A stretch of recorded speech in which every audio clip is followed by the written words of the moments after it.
40 సీట్లకు పోటీ చేస్తున్నాం జన సైనికులారా మీరు నమ్మండి అన్నాడు. నాకు ఒకటి గుర్తొచ్చింది, అబ్బా ఏదో సినిమాలో ఒక డైలాగ్ ఉంటుంది, నాకు కాస్త తెక్క ఉంది దానికి ఒక లెక్క ఉంది అని. ఇది తెక్క లెక్క.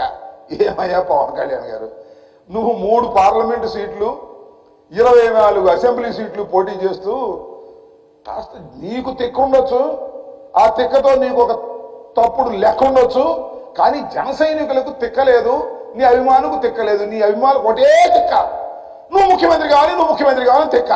ఆ తెక్క దించేవారా చెప్పు, ఇక అనుమానం లేకుండా తెక్క మొత్తం దిగింది. 40 సీట్లకు పోటీ చేస్తున్నాడు. నమ్మండి అయ్యా జన సైనికులారా, కాపు సోదరులారా, నమ్మండి. పవన్ కళ్యాణ్ గారికి చంద్రబాబు నాయుడు గారు 40 సీట్లు ఇచ్చాడని మీరు నమ్మాలి. ఇది పరిస్థితి. నేను అడుగుతా ఉన్నా, సీఎం సీఎం సీఎం అని కేకలేసి గొంతు చించుకున్నటువంటి పెద్దలు ఉన్నారే పాపం, కాపు సోదరులు, జన సైనికులు, వాళ్ళకి ఆ మీటింగ్లకు వెళ్ళి రేపు అది ఎక్కడన్నా తాడేపల్లి కూడా జరుగుతుంది. ఎమ్మెల్యే అని అరవండి, ఎమ్మెల్యే అని అరవడానికి కూడా ఇల్లేదు రేపు, ఎందుకంటే ఎమ్మెల్యే సీటు కూడా ప్రకటించరా. నాకు తెలియక అడుగుతా, చంద్రబాబు నాయుడు గారు ఎక్కడ పోటీ చేసేది ప్రకటించాడు, వాళ్ళ అబ్బాయి ఎక్కడ పోటీ చేసేది ప్రకటించాడు, వాళ్ళ బావమరిది బాలకృష్ణ మన లోకేష్ మామ ఎక్కడ పోటీ చేస్తాడో ప్రకటించాడు. కానీ నీకు 24 సీట్లు ఇస్తే ఎక్కడ పోటీ చేస్తావో ప్రకటించుకునే దశలో ఉన్నాయో నాకు అర్థం కాలేదు. అంటే రహస్యమా? పోటీ చేయవా? పార్లమెంట్కి ఏమైనా పోటీ చేస్తావా? ఎందుకులే గొడవని మళ్ళీ సీఎం అంటారేమో నీ అభిమానులు అని చెప్పేసి చంద్రబాబుని సీఎం అనిపించడం కోసం పార్లమెంట్కి పోటీ చేస్తావు. What is this? ఏమిటి కన్ఫ్యూజన్? Total confusion. ఇవాళ తెలుగుదేశం జనసేన టోటల్ కన్ఫ్యూజన్ గా ఉంది. మీరు ఒక్కసారి ప్రెస్ మీట్ చూస్తే అర్థమైద్ది. ఆ ముఖాలు చూస్తే ఓడిపోయే ముఖాలు చాలా క్లియర్గా అర్థమైపోతాయి.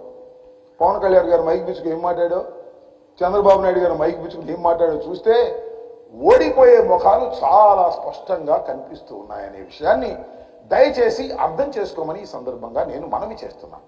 చాలా అసలు నేను తెలియగలుగుతాను, ఒక సంకల్పం ఉందా నీకు? ఈ రాష్ట్రాన్ని ఏలాలనే సంకల్పం, ఈ పార్టీని దినదిన ప్రవర్ధమానంగా పెంచాలనే సంకల్పం, జనసేనని వృద్ధిలోకి తీసుకురావాలనే సంకల్పం నీకుందా? ఒక్కటి గుర్తుపెట్టుకోమని మనం చేస్తున్నా. నిజమైన సంకల్పం ఉన్నవారు, నిజమైన చిత్తశుద్ధి ఉన్నవారు ఎలా ఉంటారో తెలుసుకో ఒకసారి. జగన్మోహన్ రెడ్డి లాగా ఉంటారని మనం చేస్తున్నా. జగన్మోహన్ రెడ్డి గారు ఏకాకిగా బయలుదేరాడు ఈ రాష్ట్రంలో. పార్టీని స్థాపించినప్పుడు ఏకాకే, ఎవ్వరూ రాలేదు, తల్లి తప్ప. ఆయన వెనుకడుగు వేయలేదు, ఎవరి చంకో ఎక్కాలని ప్రయత్నం చేయలేదు. బ్రహ్మాండంగా ముందుకు వెళ్ళి జయించుకుంటూ వెళ్ళాడు. మొదటిసారి ముఖ్యమంత్రి కాకపోయినా ఎవరితో పొత్తు పెట్టుకోనన్నాడు, ప్రజలతోనే పొత్తు అన్నాడు, ప్రజలతోనే ముందుకు వెళ్తానన్నాడు. చివరికి రాష్ట్రంలో 151 సీట్లు గెలుచుకొని రాష్ట్రానికి ముఖ్యమంత్రి అయ్యాడు. మళ్ళా ముఖ్యమంత్రి కాబోతున్నాడు.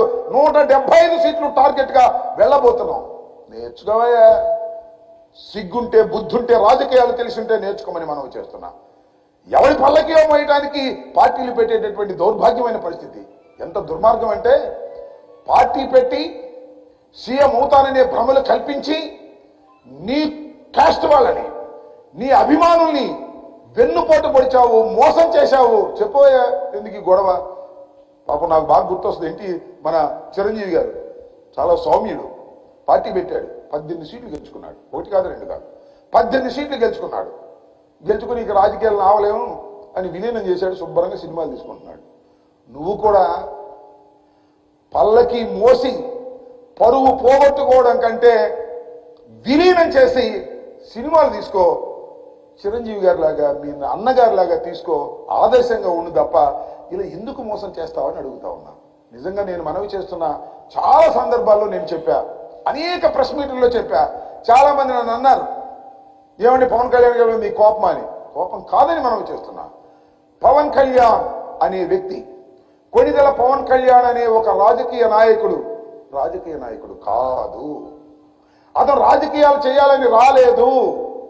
అతని రాష్ట్రంలో ప్రజలకు మేలు చేయాలని రాలేదు. అతను వచ్చింది కేవలం చంద్రబాబు నాయుడు గారిని బ్రతికించాలనేటువంటి ప్రయత్నం.